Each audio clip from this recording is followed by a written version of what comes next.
माणसाचं वर्तमान जर फार बरा जात नसला की तो भूतकाळाच्या मागे धावतो, आठवणींमध्ये रमतो. राईट?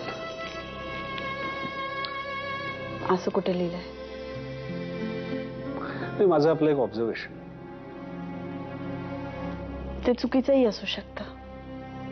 माझं वर्तमान अगदी उत्तम चाललंय.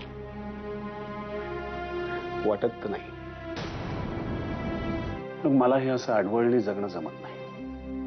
मनात प्रश्न आला की मी विचारून मोकळा होतो. आणि आज माझ्या मनात एक प्रश्न आहे,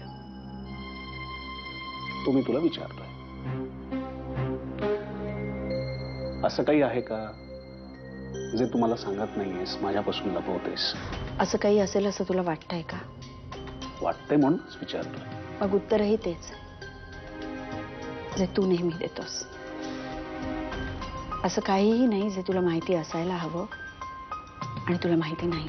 विश्वास आहे माझा तुझ्यावर. विश्वास नसावा असं मी काही केलंच नाहीये विक्रम.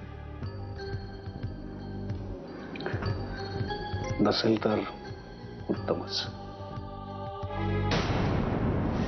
मी आले ना तुला भेटायला. पण माझी वस्तुस्थिती कळल्यानंतर ना, आईनं भेटून तुला हेच सांगितलं ना की प्लीज माझ्या मुलाला भेटून घे एकदा.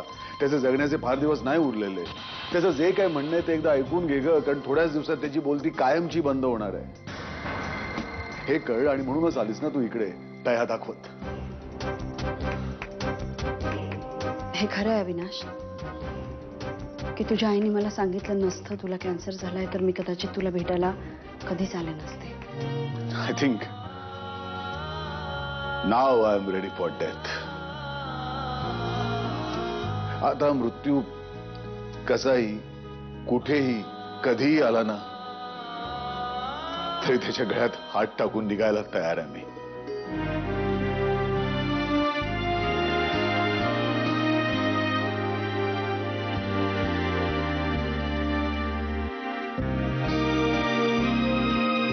हॅलो.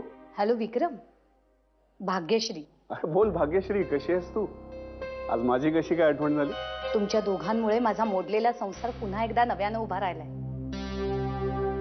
तुमचे आभार मानायला रोज एक फोन केला ना तरी पुरेसे आभार नाही मानून होणार. तुमचा संसार पुन्हा मार्गावर लागला हे ऐकून खरंच आनंद झाला. हो, पण एकमेकांचा आधार सोडता कामा नये ही अक्कल तूच शिकवलीस ना आम्हाला.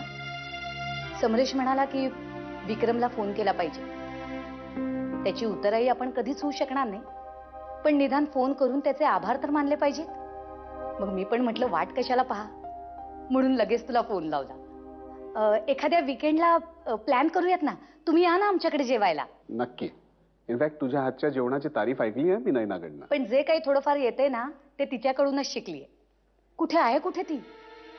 खूप दिवसात आमचा फोनही झाला नाही. बरेच दिवसात भेटला नाहीत का तुम्ही दोघी? नाही.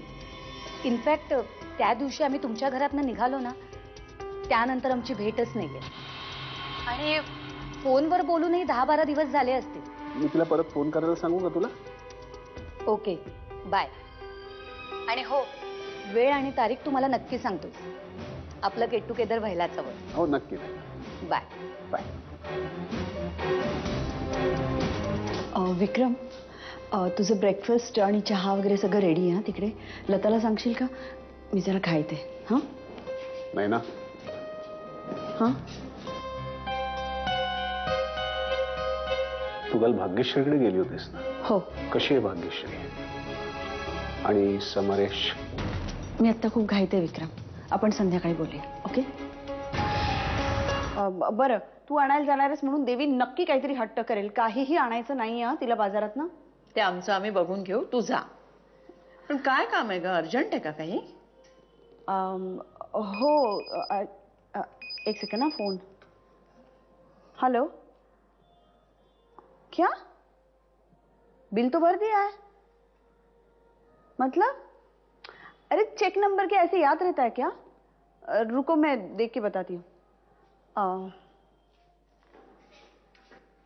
अरे देवा, आता तुला उसासे सोडायला काय झालं? नाही काही नाही. उघडलंच आहेस तोंड तर मोकळी हो बोलून. काय नाही, असं जरा जाताना कोणी असं सांगून गेलं ना नुसतं काम आहे का मला जाम टेन्शनच येते. म्हणजे म्हणजे आमचं डिपार्टमेंट दारू डोसायला जातो ना तेव्हा बोलून जातो, नाक्यावर जाऊन येतो जरा काम आहे असा बोलला का समजायचा. हाले डुले झेंडूची फुले करत रात्रीचा कधीतरी उगवणार. त्याचा इथे काय संबंध आहे? असंच आठवलं म्हणून बोलले. बोलून झालं असेल ना तर आता कामाला लागा. हात चालवा लताबाई. चालूच आहे ते.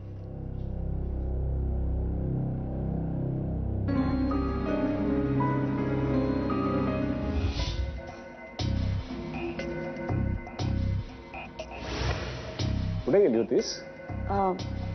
भाग्यश्रीकडे आलीस मी. हा